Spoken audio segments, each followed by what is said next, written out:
জাঙ্কুকের প্লেটে খাবার তুলে দিচ্ছে নিরঞ্জন। এই ছেলেদের খাদ্যাভ্যাস সম্পর্কে তার ধারণা নেই।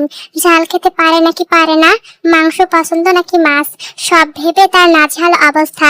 নিরঞ্জনের অপ্রস্তুত মুখ দেখে জাঙ্কুক কিঞ্চিত হাসলো, সম্মোহনী স্বরে বলে, ভয় পাবেন না আন্টি, দেশি খাবারে আমার অভ্যাস আছে, ঝাল টক সবটাই খেতে পারি। আমার মম বাঙালি, আর বাঙালিদের কি বাঙালি খাবার ছাড়া চলে? আমার মুখের বাংলাটা একটু বেশি এলোমেলো হলেও আমার ভাইয়ের কথা শুনেছেন তো?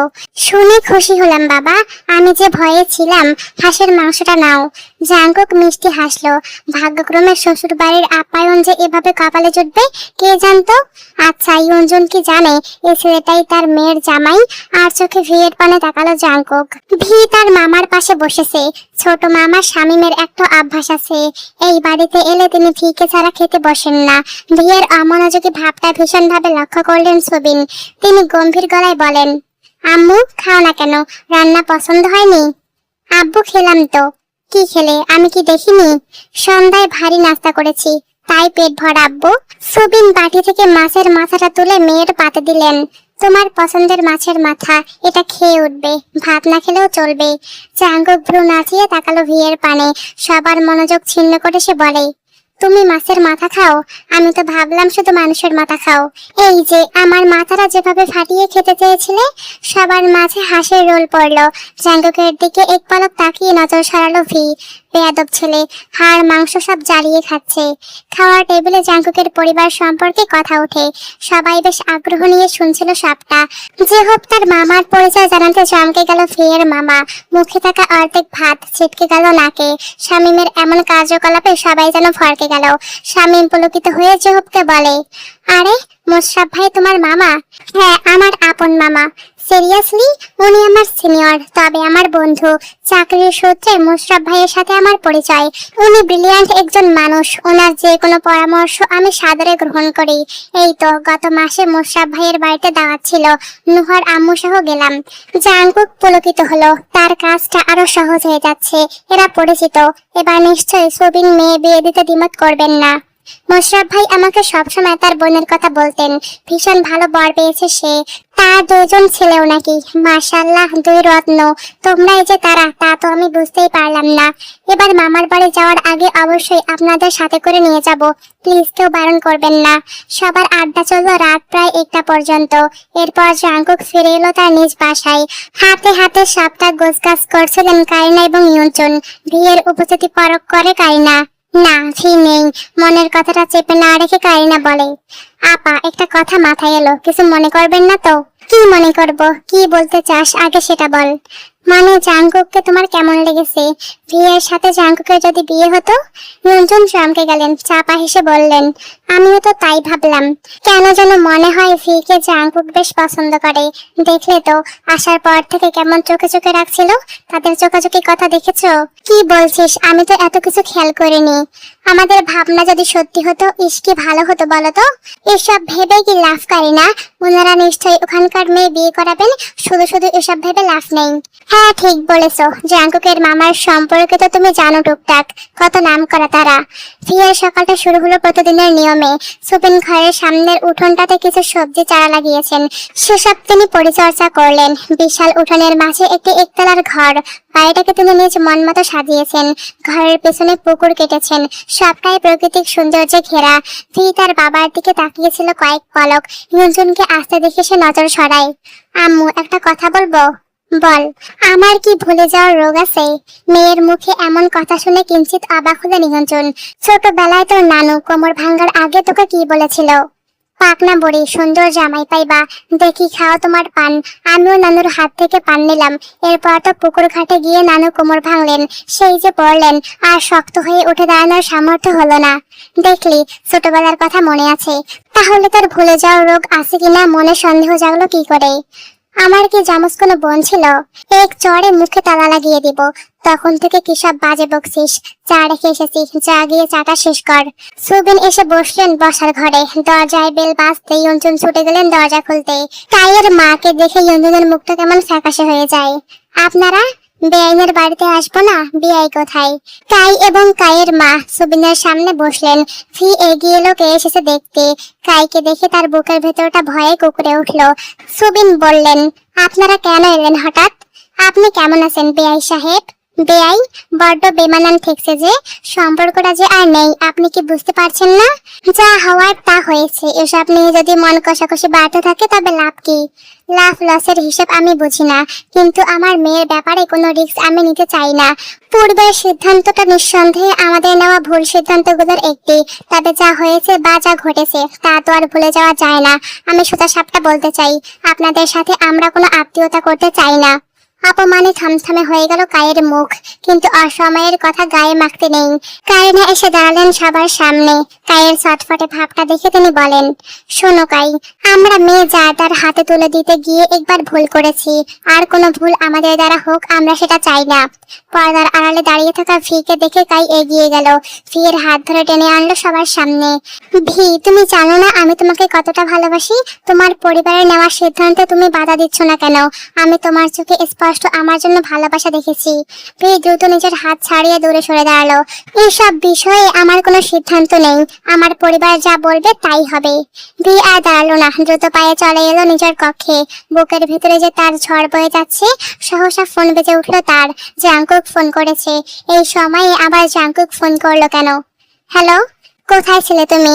কতবার ফোন করলাম, একবারও দেখেছো? কাই এসেছে জাংকুক। কাবাবের হাড্ডিটা আবার কেন গিয়েছে? পুনরায় বিয়ের প্রস্তাব রেখেছে। তোমার পরিবার কি বলছে তা জানা কি খুব জরুরি? তুমি কি বলেছো? জানি না, একদম কথা ঘুরাবে নাতে। আমার শর্ত ভাঙলে কিন্তু জাহান্নাম করে ছাড়বো সব। এতটা ধকল আমি আর নিতে পারছি না, এবার দয়া করুন, আমাকে রেহাই দিন। চলো। কোথায়? বিয়ে করব। ফালতু কথা, তোমাকে ছাড়া আমার ঘুম হচ্ছে নাতে। তুমি ছাড়া আমার ঘুম হারাম, আর আপনাকে বিয়ে করলে আমার ঘুম হারাম হয়ে যাবে। হতেই হবে, জীবন জাংকুক বলে কথা, কোনো ছাড় নেই। ভি ফোন কেটে বসলো বিছানায়। এলোমেলো লাগছে তার সবকিছু। অপরদিকে জাংকুক ফোন রেখে ভীষণ চিন্তায় পড়লো। বিছানায় পড়ে থাকা স্ট্যাম্পটা হাতে তুলে তাকিয়ে রইল কিছুক্ষণ। পরবর্তী পদক্ষেপ ভীষণ কঠিন। যদি একবার সুবিন কায়ের সাথে মেয়ে বিয়ে দিতে রাজি হয়ে যায় তবে সব আবার এলোমেলো। জাংকুকের মাথা গরম হয়ে গেল। সে দ্রুত ছুটলো ওয়াশরুমে। মাথায় পানি ঢেলে বের হতে দেখতে পেল জিহব দাঁড়িয়ে আছে, তার হাতে সেই স্ট্যাম্প।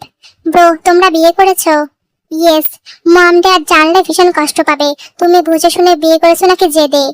জিহব, খবরদার, এই কথা কিন্তু কেউ জানে না। আশা করি তুই কাউকে বলবি না। ভাবে কি স্বেচ্ছায় বিয়ে করেছে? না, সে তো জানে না বিয়ের কথা। জিহব মাথায় হাত দিয়ে বসলো। তার ভাই যে তাকে গোলক ধাঁধায় ফেলেছে। জাংকুকের ফোন পুনরায় বেজে উঠলো। তে ফোন করেছে। তের কান্নার শব্দে ভয় পেল জাংকুক। অচেতন মঞ্চে ভিন্ন কিছুর ইঙ্গিত দিচ্ছে। জাংকুক, আব্বু কথা দিয়ে ফেলেছে। আর তোমার মতামত? জানি না। তুমি এক্ষুনি গিয়ে সবাইকে সবটা বলবে তুমি বিয়েটা করছো না। আব্বুর চোখে চোখ রেখে কথা বলার সাহস আদৌ আমার হয়নি। শর্তের কথা ভুলে গেলে? ভি দ্রুত ফোন কাটলো। ভয়ে তার শরীর কাঁপছে। দরজায় দাঁড়িয়ে সব কথা শুনছিল নিয়ন্ত্রণ। ভি চোখ মুছে পেছনে তাকিয়ে নিয়ন্ত্রণের রাগে অগ্নিশর্মা মুখখানি দেখে দুকদম পিছিয়ে গেল। মেয়ের দিকে এগিয়ে এসে তিনি স্থির হয়ে বললেন, জাংকুককে ফোন কর, আমি কথা বলবো। আমি দেখতে চাই এই ছেলের কতটা সাহস। বিয়ের এই কাগজপত্র আমি এগুলো তৈরি করেছি ভয় দেখিয়ে তেকে দমন করব বলে। কিন্তু আঙ্কেল হঠাৎ বিয়েতে রাজি হতে গেল কেন? নিশ্চয়ই ব্রেন ওয়াশ করেছে। জাংকুকের ফোনে পুনরায় ভিয়ের কল এলো। ফোন তুলতে অপর পাশ থেকে ভেসে এলো ইয়ুনজুনের গলা। আমি ভিয়ের মা বলছি। আসসালামু আলাইকুম আন্টি, ভালো আছেন? ভিয়ের সাথে তোমার কি সম্পর্ক? ইয়ুনজুনের রাগান্বিত কণ্ঠস্বর জাংকুককে বুঝিয়ে দিয়েছে নিশ্চয়ই তাদের সম্পর্কের কথা ইয়ুনজুন জানতে পেরে রেগে গেছে। কথা বলছো না কেন? ভিয়ের আর তোমার কিসের সম্পর্ক? আমাদের সেই সম্পর্ক যার জন্য আমি ভিনদেশ ছেড়ে এখানে এসেছি। আমি আপনার মেয়েকে বিয়ে করতে চাই। এতই সহজ? এখন তো আমার মনে হচ্ছে স্বেচ্ছায় তোমরা দুজন মিলে বিয়ে ভেঙেছো। ব্যাপারটা কিন্তু তা নয় আন্টি, আমরা কেউ বিয়ে ভাঙিনি। সেদিন বিপদে পড়ে আপনার মেয়ে আমার কাছে এসেছে। জাংকুক সত্যের মাঝে মিথ্যা মিশিয়ে দিল। ইয়ুনজুন বেশ অবাক হলেন, তার অগোচরে এত কিছু চলছে। আমার মেয়ে তোমাকে ভালোবাসে? তাকে জিজ্ঞেস করুন, আমাকে বিয়ে করতে সে রাজি। ইয়ুনজুন ভিয়ের পানে তাকালেন। তার মেয়ে এতটা শেয়ানা কবে হয়েছে? বেশ, তোমার যদি দম থাকে তাহলে তুমি তোমার পরিবার নিয়ে আসবে। 3 দিন পর ঘরোয়া ভাবে কায়ের সাথে ভিয়ের বিয়ে। তোমার হাতে আর কতটা সময় আছে আশা করি বুঝতে পারছো। জাঙ্কুক ভড়কে গেল।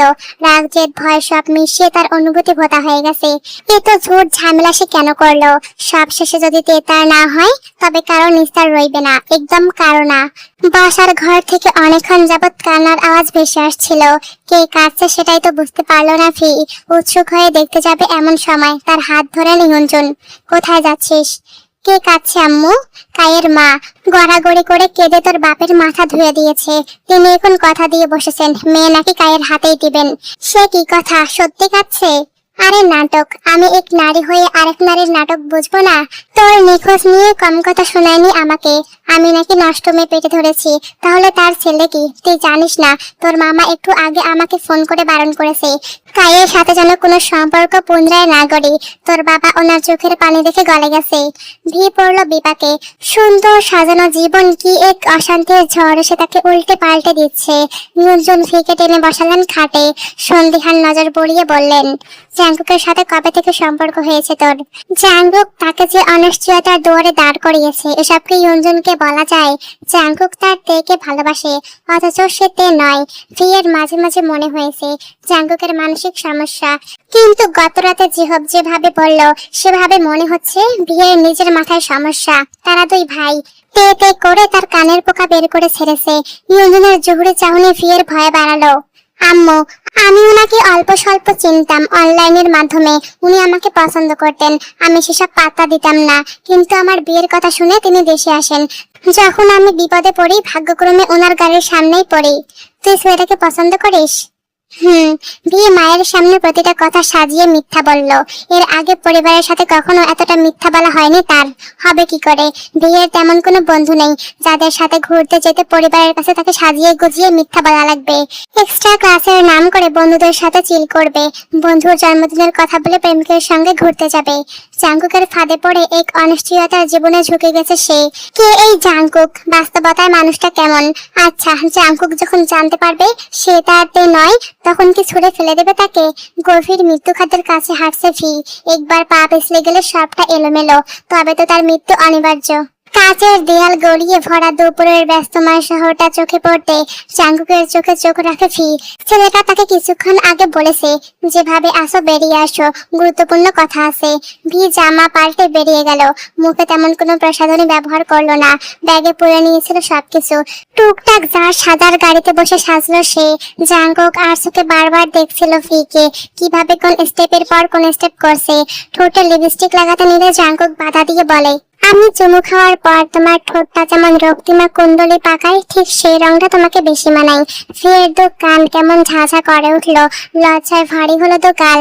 দুপুরের সময়টাতে বাসা থেকে কেউ খেয়ে বের হলো না, বিধায় জাঙ্কুক আগে খাবার অর্ডার করলো।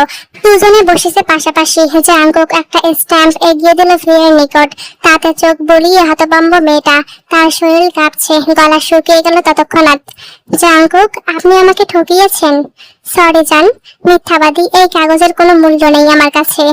জাঙ্কুক, বিয়েটা ছেলে খেলা নয়, আমার কাছে এটা তোমাকে কাছে রাখার দলিল। এখন হয়তো তা আর কাজে লাগবে না। মম, ড্যাড, গ্রানির সবাই সম্মতি দিয়েছেন।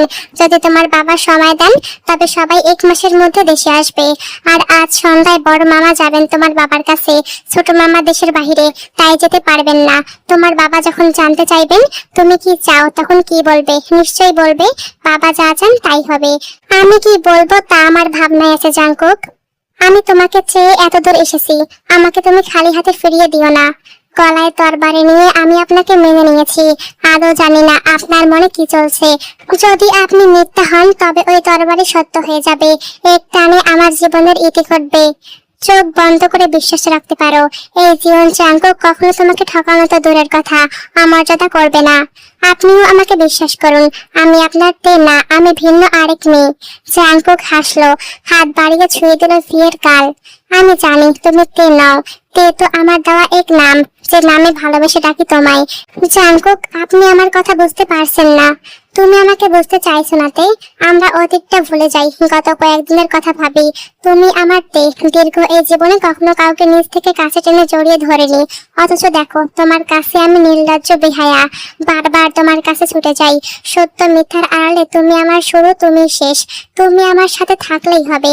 এই জীবনে আর কেউ না আসুক, কাউকে লাগবে না। অর্ডার করা খাবার চলে এসেছে। জাঙ্কুক চুপ হয়ে গেল। তার তের কোনো ভাব আবেগ বোঝা যাচ্ছে না। হাতের স্ট্যাম্পটি দুমড়ে মুচড়ে ধরলো জাঙ্কুক। আমার জান, প্লিজ কোনো গন্ডগোল করো না। তোমাকে আমার দরকার। যেতে পড়ে বিয়ে করেছেন তাই তো?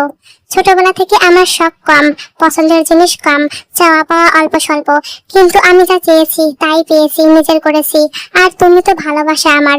আবেগের বিষয়ে এই ব্যাপারে কোনো কম্প্রোমাইজ আমি করতে পারবো না জান। ভি মুখে তালা লাগাই। সে জানে বিয়েটা তার জাঙ্কুকের সাথে হবে, হতেই হবে। জাঙ্কুকের সাথে যদি বিয়ে না হয় তবে ভি নিজেই মানসিক পীড়নে মরে যাবে। অপরদিকে ভি যদি জাঙ্কুকের না হয় তবে জাঙ্কুক তার বাকি খেল দেখাবে। মাগরিবের আজান শেষে নাস্তা করতে বসেছেন সুবিন। বিয়ের আতঙ্কিত মুখটা তিনি বারবার পরখ করছেন। বিয়ের সম্পর্কে মেয়েকে তিনি কিছুই বলেননি। ইয়ঞ্জন ভীষণ রেগে আছেন। তার কাজের ধরনে বোঝা যাচ্ছে তিনি কতটা রেগে। কারিনা নুহাকে কোলে নিয়ে টুকটাক কাজ এগিয়ে দিচ্ছেন। ইয়ঞ্জন, কারিনা এবং ভি, এই তিন মানবের মনে চলছে একই কথা, কখন জাঙ্কুক আসবে তার গার্জিয়ান নিয়ে। কিছুক্ষণ আগে শামীম ফোন করে কারিনাকে জানিয়েছেন মোশরাফ ভাই তার সাথে আলোচনা করেছেন জাঙ্কুক এবং ভিয়ের বিয়ে সম্পর্কে। শামীম মন থেকে চায় জাঙ্কুকের সঙ্গে ভিয়ের বিয়ে হোক। জেনে শুনে ভালো পাত্র হাতছাড়া করার কোনো মানে নেই। ডোর বেলের শব্দে ভিয়ের মন চলকে ওঠে। কে এসেছে? নিশ্চয় জাঙ্কুক। কারিনা দ্রুত দরজা খুলে। মোশরাফ হোসেন তার স্ত্রী। জাঙ্কুক এবং জোহবকে দেখতে পায়। তার সঙ্গে নিয়ে এসেছে শামীম। ইয়ঞ্জনের হাসি প্রশস্ত হয়। তিনি সকলকে সাদরে অভ্যর্থনা জানান। সুবিন কিঞ্চিত অবাক হলেন। বিনা দাওয়াতে এরা কেন এসেছেন? মোশরাফ হোসেন একজন ব্যস্ত মানুষ, বেশ সম্মানীয় ব্যক্তি উনি, কিন্তু হঠাৎ সুবিনের বাড়িতে কেন এলো? ভি নুহাকে কোলে নিয়ে দ্রুত চলে যায় নিজের রুমে। সুবিন সবার সাথে হাসি মুখে কথা বলেন। ইয়ঞ্জন সবার জন্য নাস্তার আয়োজন করেন। দুই পরিবারের মাঝে বেশ ভালোই আড্ডা চলছিল। জাঙ্কুকের মামি ইয়ঞ্জনের উদ্দেশ্যে সকলের সামনে বলেন, আপনার ঘরে তো একটাই লক্ষ্মী, তিনি কই? দেখতে পারছি না যে। ইয়ঞ্জন ভিকে ডাকলো। মেয়েটা ভয় নিয়ে এসে উপস্থিত হলো সবার সামনে। জাঙ্কুক আরসোকে একবার দেখে তার নজর সরালো। কেটে গেছে আরো কিছুটা সময়। ভি চলে যেতে মোশাররফ হোসেন ভিয়ের জন্য প্রস্তাব রাখে, কিন্তু তার বিনয় প্রস্তাব ফিরিয়ে দেন সুবিন। শামীম ভীষণ অপ্রস্তুত হলেন। সুবিন কি করে পারছেন এই বোকামি কাজটা করতে? সবার যুক্তি, সবার চাওয়া পাওয়ার দাম দিলেন না সুবিন। তিনি তার কথা এবং যুক্তিতে সচল রইলেন। তিনি এক কথাই বলে দিলেন, মেয়ের বিয়ে কায়ের সাথেই হবে। জাঙ্কুক খালি হাতে ফিরে যাওয়ার পাত্র নাই। সুবিন যখন নিজের কক্ষে ফিরে গেলেন তখন সেই ইয়ঞ্জনের উদ্দেশ্যে বলে, আমি দম নিয়ে এসেছি। প্রস্তাব রেখেছি আন্টি, আপনারা আমাকে শূন্য হাতে ফিরিয়ে দিলেও আমার হাত কিন্তু আমি পূর্ণ করতে পারবো। তোমার আঙ্কেলকে আমি বোঝাবো আমরা সবাই রাজি। তিনি আর কতক্ষণ নিজের সিদ্ধান্তে অটল থাকে আমিও দেখব। জাঙ্কুকের পরিবার বেরিয়ে গেল। জাঙ্কুক বুঝতে পারলো তার তে এখন ভয়ে আছে। নিশ্চয়ই তার পরিবার এখন যুদ্ধে যাবে। পকেট থেকে দ্রুত ফোন বের করলো জাঙ্কুক। তেকে মেসেজ করলো ততক্ষণাৎ, আমার জান, ভয় পেও না, আমি আছি তো। জাস্ট একবার ফোন দিয়ে বলবে বের হও, তোমার সঙ্গে যাব। দেখবে এই বান্দা হাজির। বাবা তার জেদে অনড়। সবার নিয়তিতে সবটা নেই জাঙ্কুক। তোমার নিয়তিতে আমার স্থান হোক। শত ঝড় ঝাপটা স্রোতের বিপরীতেও তোমার শেষ ঠিকানা আমার গন্তব্যে হোক। দুলা ভাই, আপনার সব সিদ্ধান্তে আমি সহমত পোষণ করলেও এই ব্যাপারটা নিয়ে এক হতে পারছি না। শামীমের কথায় আর চোখে তাকালেন সুবিন। জাঙ্কুকের পরিবার যাওয়ার পর সবাই তার বিরুদ্ধে উঠে পড়ে লেগেছে। সুবিন বিস্তার হাসলেন। সবাই দেখছি উঠে পড়ে লেগেছো আমার বিরুদ্ধে। এমন সিদ্ধান্ত নিলে বিরোধিতা করব না কেন? পোশাক্ত কথাটা ইয়ঞ্জন ঝাঁঝালো গলায় বললেন। ভেয়ে পর্দার আড়ালে দাঁড়িয়ে বাবা মায়ের মন কষাকষি দেখছে। দুলা ভাই, এই ছেলের বিয়ের আগেও সম্পর্ক ছিল, সেই কথা আমাদের থেকে গোপন করেছে মানলাম, কিন্তু বিয়ের কাছে প্রকাশ করলো না কেন? বিয়ের আগে সবটা ক্লিয়ার করে নেওয়া দোষের কিছু না। বর্তমান সময়ে এসে প্রেমের ব্যাপারটা চায়ের সাথে বিস্কুটের মতো, থাকলেও চলে না থাকলেও চলে। স্কুল কলেজ বিদ্যালয় পড়ুয়া সকলেই এখন প্রেম করছে। বিয়ের আগের সম্পর্ক থাকতেই পারে। আমি মানলাম থাকতে পারে, কিন্তু একটা কথা ভাবুন, তাদের সম্পর্ক কতটা গভীর হলে মেয়েটা বিয়ে বাড়িতে এসে ঝামেলা করে। সুবিন ব্যাপারটা প্রতিবার এড়িয়ে যাচ্ছেন। তিনি শুধু জানেন কায়ের একটা মেয়ের সাথে সম্পর্ক ছিল, ব্যাস এতটুকু। কিন্তু এই সম্পর্কের নেপথ্যে কি চলছিল তা কি সুবিন জানেন? সুবিনের এড়িয়ে যাওয়াটা মেনে নিতে পারলেন না ইয়ঞ্জন। তিনিও জেদ ধরে বসলেন, আর যাই হোক কায়ের কাছে মেয়ে দিবেন না। তোমাকে আমি বলে দিচ্ছি, পস্তাবে, পস্তাবে, নিজের সিদ্ধান্ত তুমি পস্তাবে। ইয়ঞ্জন একদম চেঁচামেচি করবে না। জাঙ্কুক যে ভালো তার প্রমাণ কি? শামীম এগিয়ে এলো, বিনয়ের সহিত সুবিনকে বললেন, মুশরাফ ভাইকে তো আপনি চেনেন, জানেন। তিনি নিজে আমাকে ভরসা দিয়েছেন। নিজের ভাগিনার ব্যাপারে কেউ কি বাজে কথা বলবে? মুশরাফ ভাই সৎ এবং সত্যবাদী, একবার বিশ্বাস করেই দেখেন দুলা ভাই। আমি কায়ের মাকে কথা দিয়েছি, তোমরা জাঙ্কুকের ব্যাপারটা ভুলে যাও। ইয়ঞ্জন রেগে গেলেন। এই প্রথমবার স্বামীর সিদ্ধান্তে তিনি ঘোর বিরোধী। কথা যখন দিয়েছো তখন তুমি কথা ফিরিয়েও নিতে পারবে। ইয়ঞ্জন, জেদ করে লাভ নেই, আমি কথা ফিরিয়ে নিতে পারবো না। তাহলে আমি দেব, তোমাদের যা ইচ্ছে তোমরা করো, এসবে খবরদার আমাকে টানবে না। সত্যি যা ইচ্ছে তাই করব? অন্ধ হয়ে গেছো, অন্ধ হয়েছো তুমি। আজকেই চলে যাব ভাইয়ের বাসায়, থাকবো না তোমার সাথে। ফজরের আজানের সুর ভেসে এলো। ঝগড়া বিবাদে কখন যে ভোর হয়ে এলো কেউ টের পেল না। শামীম কায়না যে যার ঘরে চলে গেল। অপরদিকে ইয়ঞ্জন মনে মনে করছেন এক জটিল সিদ্ধান্ত। ভি, আম্মু উঠে যা। কই রে আম্মু, উঠ। এত আদরের ডাক পেয়ে আচমকা ভি চোখ খুলে তাকায়। ভোরে যখন যে যার কক্ষে ফিরেছিল তখনও ভিয়ের ঘুম আসেনি। সারাটার সময় ছটফট করেছে মেয়েটা। তার চোখ লেগেছে আধা ঘন্টা আগে, অথচ এখনো ইয়ঞ্জনের ডাক, তাও কিনা এত আদর সোহাগ মাখিয়ে। আম্মু, মাত্র 8টা বাজে, এখন ছেলে পক্ষের মেহমান চলে আসবে, উঠে আয়। ছেলে পক্ষ মানে? আগামীকাল নয়, আজকেই তোর বিয়ে। বেশি কথা বলতে পারবো না, তুই এক্ষুনি উঠে গোসল সারবি। আম্মু চুপ, কোনো কথা নাই, দেরি হলে কিন্তু ভালো হবে না বলে দিচ্ছি। ভি উঠে বসলো। ফোন চেক করে জাঙ্কুকের কোনো আপডেট পাওয়া গেল না। গতকালের মেসেজ চেক করে কোনো রিপ্লাই নেই। ভি আবার মেসেজ পাঠালো জাঙ্কুককে এবং জানালো আজকেই তার বিয়ে। জাঙ্কুক মেসেজটি সিন করে রেখে দেয়। প্রায় 20 মিনিট পর রিপ্লাই দেয়, বিয়ে যখন হচ্ছে করে নাও, আর কিছু বলার নেই। এক নিমিষে চুরমার হয়ে গেল ভিয়ের সকল আশা। জাঙ্কুক কথাটা এভাবে বললো কেন? তবে কি জাঙ্কুক তাকে ঠকিয়েছে? হতাশার সাগরে ডুবে মরার অবস্থা হয়েছে মেয়েটার। তবুও বাইরে থেকে সে নীরব। কিন্তু কায় যদি আজ বিয়ে করতে আসে তবে একটা না একটা অঘটন ঘটবেই, আর তা ঘটাবে ভি নিজে। মনে মনে নিজের সিদ্ধান্ত পাকাপোক্ত করলো সে। নিয়ন্ত্রণ এবং কায়নার রান্নাঘরে ব্যস্ততা চলছে। শামীম সবকিছুর তদারকি করছে। কিছুক্ষণ বাদে উপস্থিত হয় ভিয়ের বড় মামা, ভিয়ের ছোট খালা এবং ফুপু। সুবিন অবাক হয়ে দেখছেন সব কি চলছে। তিনি রান্নাঘরে উপস্থিত হলে নিয়ন্ত্রণের দিকে তাকিয়ে কঠোর হয়ে বলেন, কি হচ্ছে এসব? তোমার মেয়ের বিয়ে, তাই কাছের মানুষেরা এলো। এদের ছাড়া তো আর বিয়েটা সম্পন্ন হয় না। বিয়ে? কি বলছো ইয়ঞ্জন? গত রাতে কি বলেছিলে মনে নেই? আমার যা ইচ্ছা আমি যেন করি, তুমি এসবে নেই। তোমার কথা অক্ষরে অক্ষরে পালন করছি। সহ্যের সীমানা পেরিয়ে যাচ্ছি, তোমার এসব বাচ্চামো রাখো। ইয়ঞ্জন সুবিনের কথায় গা দিলেন না, তিনি তার কাজে ব্যস্ত। সকাল 10টা বাজতে জাঙ্কুকের পরিবার এসে উপস্থিত হয়। সফেদ সাদা পাঞ্জাবিতে জাঙ্কুককে ভীষণ মোহনীয় লাগছিল। সুবিন কি করবেন বুঝে উঠতে পারলেন না। কেমন বেমিল হিসাবে আটকে গেলেন তিনি। অপরদিকে ভিয়ের পরিবারের বাকি সদস্যরা ভীষণ অবাক। এমন ভিনদেশী ছেলেকে কি করে খুঁজে পেল? সকলের মাঝে চলছিল ভীষণ কানাকানি। জাঙ্কুক যেন গতদিনের কথা বেমূল ভুলে বসে আছে। সে হাসি হাসি মুখে কোলাকুলি করলো সুবিনের সহিত। জাঙ্কুক সবার সাথে বিনয় হয়ে সাক্ষাৎ করছিল। তার বাংলা কথা শুনে সকলের বেহুশ হওয়ার অবস্থা। সুবিনের পক্ষ নিয়ে কেউ কোনো কথা বলল না। সবাই যেন ইয়ঞ্জনের পক্ষে। এই প্রথম মেয়ের ব্যাপারে সিদ্ধান্ত নিতে তিনি কি তবে বলছিল? পিকে তৈরি করে দিচ্ছিলেন কারিনা। টকটকে লাল জামদানির সাথে মেয়েটাকে পুতুল লাগছিল। লাল দোপাট্টা মাথায় দিয়ে চুপচাপ বসে রইল সে। ভিয়ের কক্ষে উকি দিয়ে এগিয়ে আসে তার ফুফাতো ভাই রিমন। ভি, রানী কই রে? রিমনের কথায় মিষ্টি হাসে ভি। ভি এবং রিমন একই বয়সী, দুজনের সম্পর্কটা খুনসুটির। কি রে ভি, কালি ময়দা মেখে ফর্সা হয়েছিস? ময়দা কি তোর দোকান থেকে কিনেছি? তোর বরটা তো সেই বিদেশি মাল। ছি, কথার কি ছিড়ি, ভদ্রভাবে কথা বলে রিমন। চলে গেল, অমনি চলে গেল। এখন থেকে বরের জন্য পাগল। বিয়ের পর তোর যে কি হবে? কিছুই হবে না, তোর জন্য বিদেশিনী খুঁজে আনবো নি, ঠিক আছে? তা তো অবশ্যই। রিমন, একটু কষ্ট করবি? পাড়ার দোকান থেকে আমার জন্য একটা গোলাপের গাছরা নিয়ে আয়, হাতে লাগাবো, সুন্দর লাগবে না? হ্যাঁ তাই তো, অপেক্ষা কর, আসছি আমি। বসার ঘরে জাঙ্কুক এবং ফিকে একসাথে বসানো হলো। জেহব তাদের পাশে বসে এটা ওটা বলে খেপাতে লাগলো। শামীম বিয়েতে দেরি করতে চান না। কায়ের পরিবার যদি জানতে পারে এমন কথা, তবে আর রক্ষা নেই। বিয়ে পড়ানো শুরু হলো।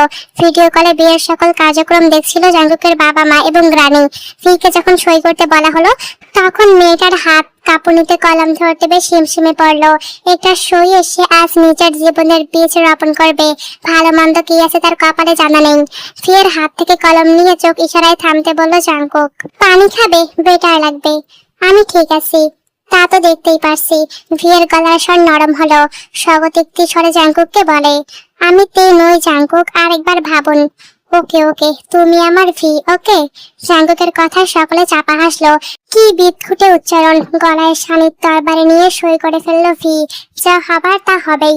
ভাগ্যে যা আছে তা কেউ ঠেকাতে পারবে না। বিয়ের কার্যক্রম শেষ হতে দুপুর হয়ে গেল। শামীম বাইরে থেকে আগেই খাবার অর্ডার করে রেখেছিল বিধায় খুব বেশি ঝামেলা হলো না। খাবার শেষে জাঙ্কুক এবং ভিকে একা কথা বলার উদ্দেশ্যে কক্ষে পাঠানো হলো। জাঙ্কুক বেশ কিছু ছবি তুললো ভিয়ের। এই মানুষটা বউ নিয়ে কতটা শৌখিন বুঝতে আর বাকি নেই মেয়েটার। ড্রেসিং টেবিলে থাকা ভিয়ের প্রতিটা জিনিস জাঙ্কুক খুঁটিয়ে খুঁটিয়ে দেখছিল। কিছু জিনিসের সে ছবি তুলে নিয়েছে। এমনটা করার ঠিক কি কারণ বুঝতে পারলো না ফি। জাঙ্কুক এসবের ছবি তুলছেন কেন? তুমি কি কি ব্যবহার করো আমি তো জানি না তে। আজকেই সব কিনে ফেলবো। আর কি কি কিনবেন? জামা কাপড় কিনতে হবে, মেয়েদের এসব আমি বুঝি না। শাড়িটা দেখো কত বুদ্ধি খাটিয়ে কিনেছি। এই গহনা তোমার পছন্দ হয়েছে? মম বলেছে বাঙালিদের স্বর্ণে বেস্ট মানানসই। আমি নিজে পছন্দ করে কিনেছি। ভি প্রত্যুত্তর করলো না। সে তাকিয়ে রইল জাঙ্কুকের পানে। কি সুন্দর অবুঝ ভাব এই ছেলেটার। কিন্তু কে বলবে, রেগে গেলে আস্ত একটা বদমাইশে পরিণত হয়। হঠাৎ ফোন বেজে উঠলো ফিয়ের। কাই ফোন করেছে। জাঙ্কুক দ্রুত ফোন কেটে তার তেয়ের পানে তাকালো।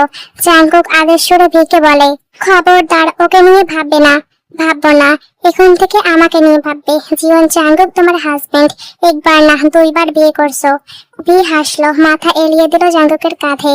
তার কেন যেন ভীষণ কান্না পাচ্ছে। তুমি কি কাঁদতে চাইছো তে? একদম কাঁদবে না। কাঁদলে কিন্তু আমি অভদ্র হয়ে যাব। দেখো ভদ্র ছেলের মতো বসে আছি। আমি চাই না তোমার মেকআপ নষ্ট হোক। জাঙ্কুক থামলো। ভি নীরবে হাসলো। জাঙ্কুক তার তের হাতের উল্টো পিঠে ঠোঁট ছুঁয়ে বলে, তোমার হাতে ফুলকে দিল তে? রিমন এনে দিয়েছে। জাঙ্কুকের মুখ ভঙ্গিমা পাল্টে গেল। ছলকে উঠলো তার রক্ত। হিংসাত্মক মনোভাবে বারবার চুরমার হলো তার ভদ্রতা। ফিয়ের হাতের ভাঁজে হাত মিলিয়ে দুমড়ে মুচড়ে দিল সব ফুল। গোলাপের প্রত্যেকটা পাপড়ি ঝরে পড়লো নিমিষে। জাঙ্কুক স্বস্তি পেল। তের আলতো ঠোঁটে ঠোঁট ছুঁয়ে কিঞ্চিত হাসলো। জান, ফুল লাগবে? আনছি জান, অপেক্ষা করো। ফি হতবাক হতভম্ব। জাঙ্কুক উঠে গেল রুম থেকে। বেরিয়ে বিড়বিড় করে বলে, আমার ফুলকে আমি ফুল দেব, আর কেউ না, কেউ না। আমার তে ফুল আরো লাগবে। দোকানে কি আর ফুল নেই? না নেই। তোমার কি আরো লাগবে? অপেক্ষা করো, ব্যবস্থা করছি। জাঙ্কুক পকেট থেকে ফোন বের করলো। ভি অবাক হলো, এই ছেলেটা বোকা নাকি? কম করে হলেও এখানে 500 গোলাপ ফুল আছে। জাঙ্কুকের কাণ্ড সকলে অবাক হয়ে দেখছিল।